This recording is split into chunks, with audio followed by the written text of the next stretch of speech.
Epstein island. Instagram, Facebook, news paper ಎಲ್ಲ ಕಡೆ Epstein ಫೈಲ್ಸ್ದೇ ಸುದ್ದಿ. ಜೆಫ್ರಿ ಎಪ್ಸ್ಟೀನ್ ಸತ್ತ ಮೇಲೆ ಎಪ್ಸ್ಟೀನ್ ಫೈಲ್ಸ್ ಮಾತಾಡ್ತಿರೋದು ಯಾಕೆ? ಎಪ್ಸ್ಟೀನ್ ಐಲ್ಯಾಂಡ್ನ ಪೀಡೋಫೈಲ್ ಐಲ್ಯಾಂಡ್ ಅಂತ ಯಾಕೆ ಕರೀತಾರೆ? 35 ಲ್ಯಾಕ್ ಪೇಜಸ್ ರಿಲೀಸ್ ಆಗಿರೋ ಈ ಫೈಲಲ್ಲಿ ದೊಡ್ಡ ದೊಡ್ಡ ಸೆಲೆಬ್ರಿಟೀಸ್, ಬಿಲೇನಿಯರ್ಸ್, ಪವರ್ಫುಲ್ ಪೀಪಲ್ಗಳ ಹೆಸರುಗಳು ಬರ್ತಿದೆಯಲ್ಲ ಯಾಕೆ? ಈ ಎಪ್ಸ್ಟೀನ್ ಫೈಲಲ್ಲಿ ನಮ್ಮ ಪ್ರೈಮ್ ಮಿನಿಸ್ಟರ್ ಮೋದಿ ಅವರ ಹೆಸರು ಬಂದಿರೋದು ಎಷ್ಟು ನಿಜ? 2000ಗಿನ್ನ ಹೆಚ್ಚು ವಿಡಿಯೋಸ್, 1,80,000 ಇಮೇಜಸ್ಸಲ್ಲಿ ಯಾರ್ಯಾರಿದ್ದಾರೆ? ಎಪ್ಸ್ಟೀನ್ ಫೈಲ್ಸ್ನ ಆಳ ಎಷ್ಟಿದೆ? ದಿನಕ್ಕೊಂದು ಕ್ರೈಮ್ಸ್, ದಿನಕ್ಕೊಂದು ವಿಷಯ ಇದರಿಂದ ಆಚೆ ಬರ್ತಿದೆಯಲ್ಲ, ಇದನ್ನು ಎಪ್ಸ್ಟೀನ್ ಕ್ರೈಮ್ ಫೈಲ್ಸ್ ಅನ್ನೋದ್ರ ಬದಲು ಎಪ್ಸ್ಟೀನ್ ಕ್ರೈಮ್ ಮೈನ್ಸ್ ಅಂತಾನೆ ಕರಿಬೋದು. Welcome to who done it. ಇದು crime tales by Ramya.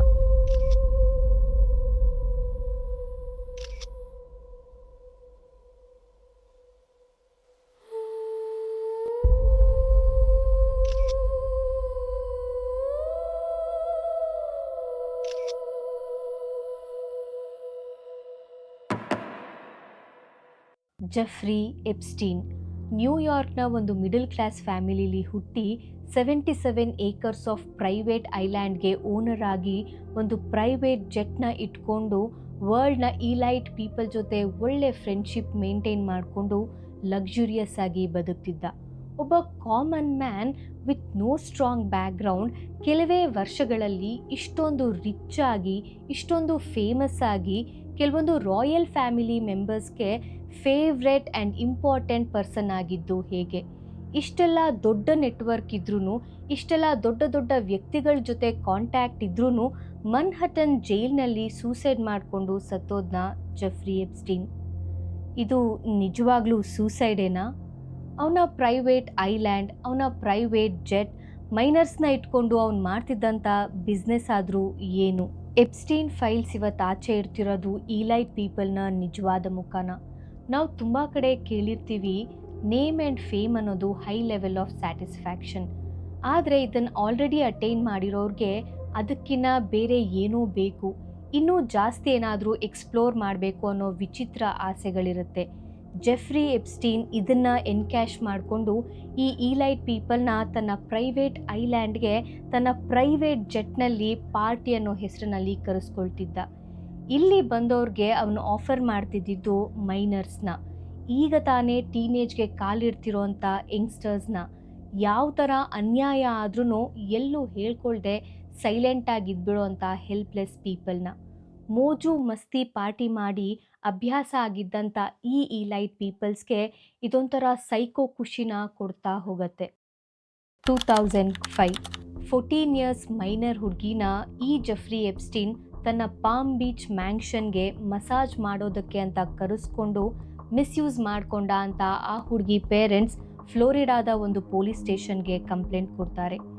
Investigation start ಮಾಡಿ ಪೊಲೀಸ್ ಅವರು ಈ ಹುಡುಗಿನ ಕ್ವೆಶ್ಚನ್ ಮಾಡಿದ್ರೆ ಚೈನ್ಸ್ ಆಫ್ ವಿಕ್ಟಿಮ್ಸ್ ಹೆಸರು ಆಚೆ ಬರ್ತಾ ಹೋಗುತ್ತೆ.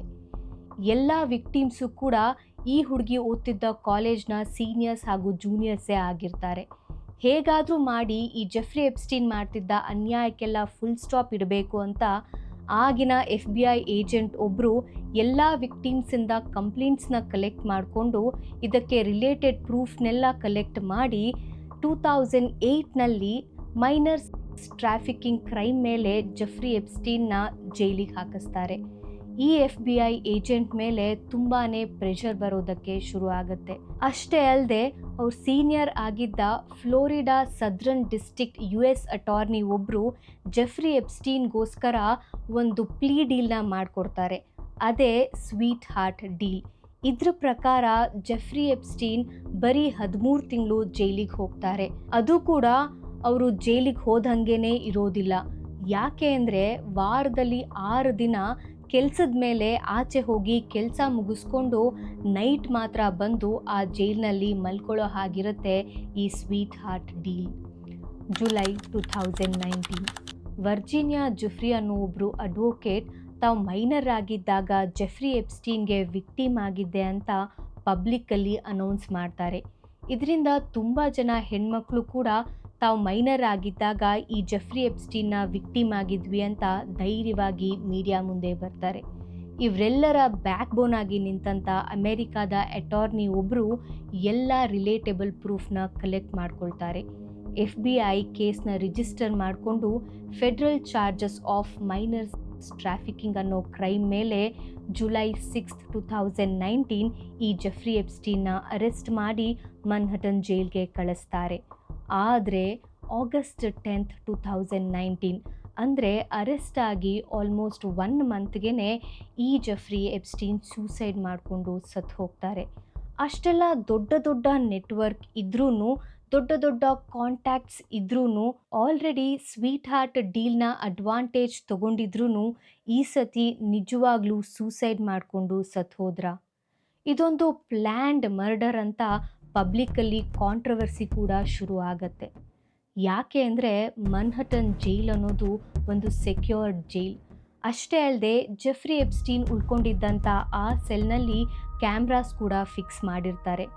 ಅಲ್ಲದೆ ಇಬ್ಬರು ಪೊಲೀಸ್ ಗಾರ್ಡನ್ನು ಇವರನ್ನ ಗಾರ್ಡ್ ಮಾಡೋದಕ್ಕೋಸ್ಕರನೇ ಇಟ್ಟಿರ್ತಾರೆ. ಆದರೆ ಜೆಫ್ರಿ ಎಪ್ಸ್ಟೀನ್ ಸೂಸೈಡ್ ಮಾಡಿಕೊಂಡು ಸತ್ತೋದಂಥ ದಿನ ಈ 2 ಕ್ಯಾಮ್ರಾಗಳು ಟೆಕ್ನಿಕಲ್ ಇಶ್ಯೂಸಿಂದ ವರ್ಕ್ ಆಗ್ತಿರ್ಲಿಲ್ವಂತೆ. ಅಷ್ಟೇ ಅಲ್ಲದೆ ಈ ಇಬ್ಬರು ಗಾರ್ಡ್ಸ್ ಕೂಡ ನಿದ್ದೆ ಮಾಡಿಬಿಟ್ರು ಅನ್ನೋ ಸಂಬಂಧ ಇಲ್ಲದೆ ಇರೋವಂಥ ಕೋಇನ್ಸಿಡೆನ್ಸ್ನ ಹೇಳ್ತಾರೆ FBI. ಅಷ್ಟೇ ಅಲ್ಲದೆ ಜೆಫ್ರಿ ಎಪ್ಸ್ಟೀನ್ನ ಎಟಾಪ್ಸಿ ರಿಪೋರ್ಟ್ ಕೂಡ ಈತ ಸೂಸೈಡ್ ಮಾಡಿಕೊಂಡೇ ಸತ್ತಿದ್ದು ಅನ್ನೋದನ್ನು ಕೂಡ ಹೇಳುತ್ತೆ. ಎಪ್ಸ್ಟೀನ್ನ ಡೆತ್ ತುಂಬಾ ಕಾನ್ಸ್ಪಿರಸೀಸ್ನ ಕ್ರಿಯೇಟ್ ಮಾಡುತ್ತೆ. ಎಪ್ಸ್ಟೀನ್ ಫೈಲ್ಸ್ಗೆ ರಿಲೇಟ್ ಆಗಿದ್ದಂಥ ಇವನ ಅಸೋಸಿಯೇಟ್ಸ್ನ ಅರೆಸ್ಟ್ ಮಾಡಿ ಕ್ವೆಶ್ಚನ್ಸ್ ಮಾಡ್ತಾ ಹೋದರೆ ಪ್ರತಿಯೊಂದು ಸತ್ಯನೂ ಒಂದೊಂದೇ ಆಚೆ ಬರ್ತಾ ಹೋಗುತ್ತೆ. ಅದೇ ಇವಾಗ ನಾವು ನೋಡ್ತಿರೋ ಎಪ್ಸ್ಟೀನ್ ಫೈಲ್ಸ್. ಇಷ್ಟೆಲ್ಲ ದೊಡ್ಡ ನೆಟ್ವರ್ಕ್ ಇಟ್ಕೊಂಡಿದ್ದ ಈ ಜೆಫ್ರಿ ಎಡ್ವರ್ಡ್ ಎಪ್ಸ್ಟೀನ್ ಯಾರು? 1953 ಜೆಫ್ರಿ ಎಪ್ಸ್ಟೀನ್ ಹುಟ್ಟಿದ್ದು ನ್ಯೂಯಾರ್ಕ್ನ ಬ್ರೂಕ್ಲಿನಲ್ಲಿ. Lafayette high school and Cooper Union ಕಾಲೇಜ್ನಲ್ಲಿ ಬೇಸಿಕ್ ಎಜುಕೇಷನ್ನ ಮುಗಿಸಿ Courant Institute of Mathematical Science New York ಯೂನಿವರ್ಸಿಟಿಗೆ ಡಿಗ್ರಿ ಮಾಡೋದಕ್ಕೋಸ್ಕರ ಸೇರಿಕೊಳ್ತಾನೆ. ಆದರೆ ಡಿಗ್ರಿನ ಅರ್ಧದಲ್ಲೇ ಡಿಸ್ಕಂಟಿನ್ಯೂ ಮಾಡಿ 1974ನಲ್ಲಿ ಅಂದರೆ in the age of 21 years physics and mathematics teacher ಆಗಿ ಡ್ಯಾಲ್ಟನ್ ಸ್ಕೂಲ್ನ ಸೇರಿಕೊಳ್ತಾನೆ. ಡಿಗ್ರಿನೇ ಮುಗಿಸ್ತೇನೆ ಇಂಥ ದೊಡ್ಡ ಈಲೈಟ್ ಪ್ರೈವೇಟ್ ಸ್ಕೂಲ್ನಲ್ಲಿ ಟೀಚರ್ ಆಗಿ ಸೇರ್ಕೊಳ್ಳೋದಕ್ಕೆ ಆ ಸ್ಕೂಲ್ನ ಹೆಡ್ ಮಾಸ್ಟರ್ ಆಗಿದ್ದ ಡೊನಾಲ್ಡ್ ಬಾರ್ ಅವರೇ ಕಾರಣ. 2 years ವರ್ಕ್ ಮಾಡಿದ್ಮೇಲೆ ಅವನನ್ನು ರೀಸನ್ ಇಲ್ದೇ ಕೆಲಸದಿಂದ ಆಚೆ ಹಾಕ್ಬಿಡ್ತಾರೆ.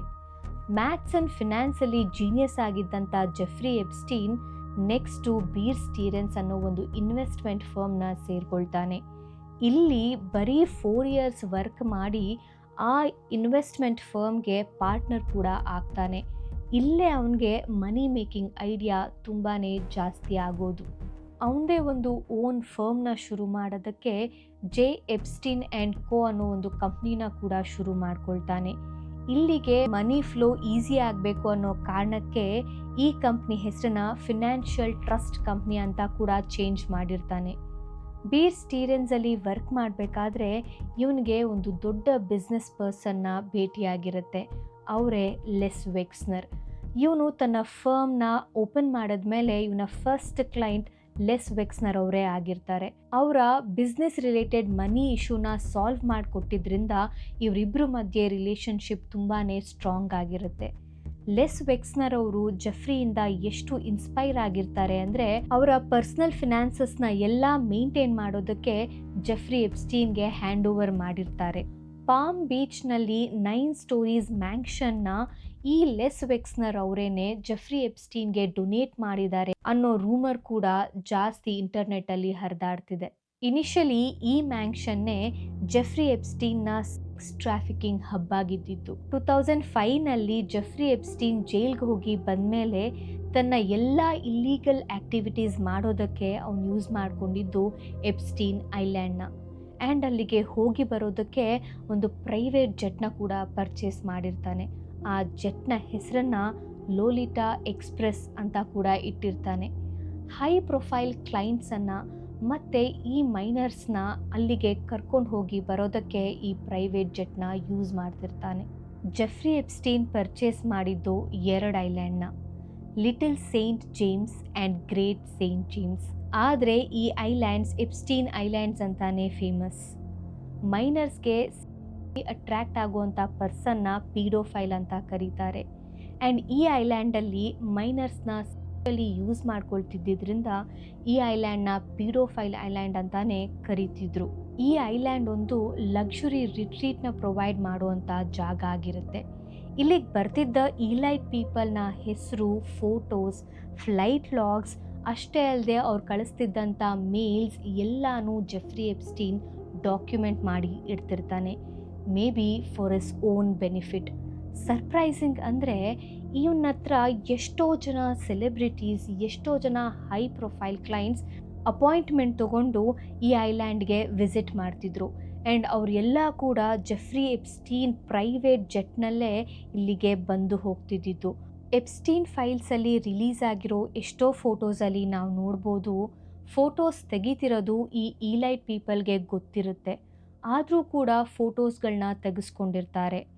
ಅಂದರೆ ಇವರು ಕಂಪ್ಲೀಟಾಗಿ ಇದರಲ್ಲಿ ಇನ್ವಾಲ್ವ್ ಆಗಿದ್ರಾ ಅನ್ನೋದೇ ಪಬ್ಲಿಕ್ ಕೇಳ್ತಿರೋ ಪ್ರಶ್ನೆ. US department of justice Epstein ಫೈಲ್ಸ್ನ ಪಬ್ಲಿಕ್ಗೆ ಆಕ್ಸೆಸ್ ಕೊಟ್ಟ ಮೇಲೆ ಇದರಲ್ಲಿ ನಮ್ಮ ಪ್ರೈಮ್ ಮಿನಿಸ್ಟರ್ ಮೋದಿ ಅವರ ಹೆಸರು ಒಂದು ಮೇಲಲ್ಲಿ ಮೆನ್ಷನ್ ಆಗಿರುತ್ತೆ. ಆ ಪರ್ಟಿಕ್ಯುಲರ್ ಮೇಲ್ ವಿತಿನ್ ಮಿನಿಟ್ಸ್ ಇಡೀ ವರ್ಲ್ಡಲ್ಲಿ ವೈರಲ್ ಆಗತ್ತೆ. ಇದರಲ್ಲಿ the Indian prime minister took advice and danced and sang in Israel for the benefit of the US president. They had met a few weeks ago and it worked ಅಂತ ಇರುತ್ತೆ. But Epstein ಐಲ್ಯಾಂಡಲ್ಲಿ ನಡೀತಿದ್ದ ಎಷ್ಟೋ ವಿಷಯಗಳನ್ನ ಡೈರೆಕ್ಟಾಗಿ ಮಾತಾಡ್ದೇ code ವರ್ಡ್ಸ್ನ use ಮಾಡ್ತಿದ್ರು. So ಈ ಪರ್ಟಿಕ್ಯುಲರ್ ಮೇಲಲ್ಲಿ ಮೆನ್ಷನ್ ಆಗಿರೋ ಥರ ಡ್ಯಾನ್ಸ್ಡ್ ಆ್ಯಂಡ್ ಸ್ಯಾಂಗ್ಗೆ ಎಕ್ಸಾಕ್ಟ್ ಮೀನಿಂಗು ಮೋದಿ ಅವರು ಡ್ಯಾನ್ಸ್ ಆ್ಯಂಡ್ ಸಿಂಗ್ ಮಾಡಿದ್ರು ಅಂತಾನೆ ಅಲ್ಲ. US ಪ್ರೆಸಿಡೆಂಟ್ ಅವ್ರಿಗೋಸ್ಕರ ಹೇಳಿದ್ದ ಬೆನಿಫಿಟ್ ಆಗಲ್ಲ ಅಂತ ಮೋದಿ ಅವರು ಬಾಡಿ ಲ್ಯಾಂಗ್ವೇಜ್ ಮಾಡಿರ್ಬೋದು. ಆ್ಯಂಡ್ ಸ್ಯಾಂಗ್ ಅಂದರೆ ಸೇಮ್, ಈ ಬೆನಿಫಿಟ್ ಆಗಲ್ಲ, ಬೇರೆ ನೆಗೋಸಿಯೇಷನ್ ಮಾಡೋಣ ಅಂತ ಲ್ಯಾಗ್ ಮಾಡಿರ್ಬೋದು. ಕೆಲವೊಂದು ಡೀಲ್ಸ್ನ ಮ್ಯೂಚುವಲ್ ಅಂಡರ್ಸ್ಟ್ಯಾಂಡಿಂಗ್ ಮೇಲೆ ಒಪ್ಕೊಂಡಿರ್ಬೋದು. ಇದನ್ನೇ ಎಪ್ಸ್ಟೀನ್ ಮೇಲಲ್ಲಿ ಈ ಥರ ಬರೆದಿರ್ಬೋದು. Indian ministry of external affairs ಈ ಅಲಿಗೇಷನ್ನ ರೆಫರ್ ಮಾಡಿಕೊಂಡು ಮೋದಿ ಅವರು ಇಸ್ರೇಲ್ಗೆ 2017ನಲ್ಲಿ ಅಫಿಷಿಯಲ್ ಬಿಸ್ನೆಸ್ ಮೀಟಿಂಗಿಗೆ ಮಾತ್ರ ಹೋಗಿದ್ರು. ಜೆಫ್ರಿ ಮೋದಿನ ರೆಫರ್ ಮಾಡಿಕೊಂಡು ಕಳಿಸಿರೋ ಮೇಲಲ್ಲಿ ಯಾವುದೇ ಸರಿಯಾದ ಇನ್ಫಾರ್ಮೇಷನ್ ಆ್ಯಂಡ್ ಪ್ರೂಫ್ ಇಲ್ಲ ಅಂತ ಈ ಅಲಿಗೇಷನ್ನ ರಿಜೆಕ್ಟ್ ಮಾಡಿದ್ದಾರೆ. ಇಷ್ಟು ದೊಡ್ಡ ಸಾಮ್ರಾಜ್ಯನ ಎಪ್ಸ್ಟೀನ್ ಒಬ್ಬನೇ ಕಟ್ಟಿದ್ನ? ಇವನಿಗೆ ಫಂಡ್ಸ್ ಎಲ್ಲಿಂದ ಬರ್ತಾ ಇತ್ತು? ಇಷ್ಟು ವರ್ಷ ಇದನ್ನು ನಡೆಸ್ಕೊಂಡು ಬರೋದಕ್ಕೆ ಇವನಿಗೆ ಲೀಗಲಾಗಿ ಪ್ರೊಟೆಕ್ಟ್ ಮಾಡ್ತಿದ್ದಿದ್ದು ಯಾರು? ರಾಯಲ್ ಫ್ಯಾಮಿಲಿ ಪರ್ಸನ್ಸ್ಗೆ ಕ್ಲೋಸ್ ಆಗಿದ್ದು ಹೆಂಗೆ? ಈ ಈಲೈಟ್ ಪೀಪಲ್ ಜೊತೆ ಇವನಿಗೆ ಮೀಟಿಂಗ್ ಶೆಡ್ಯೂಲ್ ಮಾಡ್ತಿದ್ದಿದ್ದು ಯಾರು? ಇವನು ಮಾಡ್ತಿದ್ದಂಥ ಟ್ರಾಫಿಕಿಂಗಿಗೆ ಮೈನರ್ಸ್ನ ರಿಕ್ರೂಟ್ ಮಾಡಿ ಗ್ರೂಮಿಂಗ್ ಮಾಡ್ತಿದ್ದಿದ್ದು ಯಾರು? ಎಪ್ಸ್ಟೀನ್ ಒಬ್ಬನಾ ಇಲ್ಲ ಒಂದು ನೆಟ್ವರ್ಕಾ? ನೆಕ್ಸ್ಟ್ ಪಾರ್ಟಲ್ಲಿ ನೋಡೋಣ.